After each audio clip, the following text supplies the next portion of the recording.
A Christmas memory. The snow fell softly, its delicate lace-patterned snowflakes lingering on my woolen poncho. I half carried, half dragged my cumbersome load, a large garbage sack loaded with gifts, across the whitening street. It was almost midnight on Christmas Eve, but I was in no hurry to get home. Tears blurred the kaleidoscope of multicolored lights that blinked cheerily from our neighbors' houses. More subdued candles dimly lit every window at our house in their half-hearted attempt to feign cheer. Suddenly I stopped and stared. A white-bearded, red-clad, overstuffed figure was tapping gently at our front door and muttering, "Ho, ho, ho." What's he doing here? I thought bitterly. Christmas wasn't coming to number 5 Jody Lane this year. I feared it might never come again. My mind raced back to that day in November, the day our joy seemed to disappear forever. The fall weather was just turning crisp, and my husband Jack and I and our 3 children squeezed into the car to head out for the junior midget Sunday afternoon football game.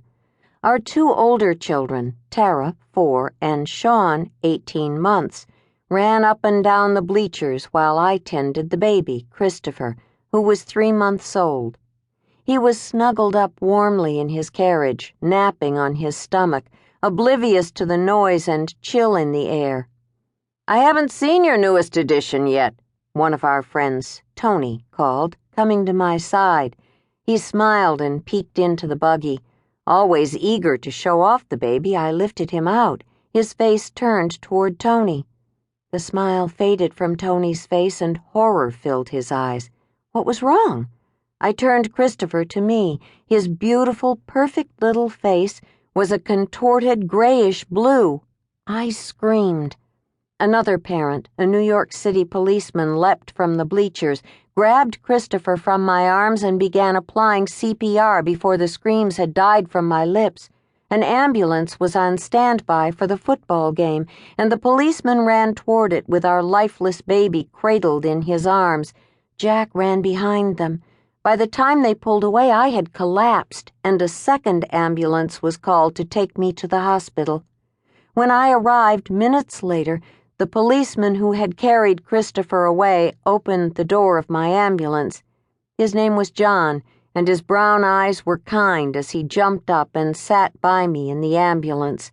I didn't like what I saw in his eyes.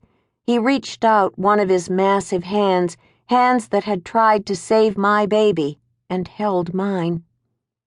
"Let's pray for a moment before we go inside," he said gently.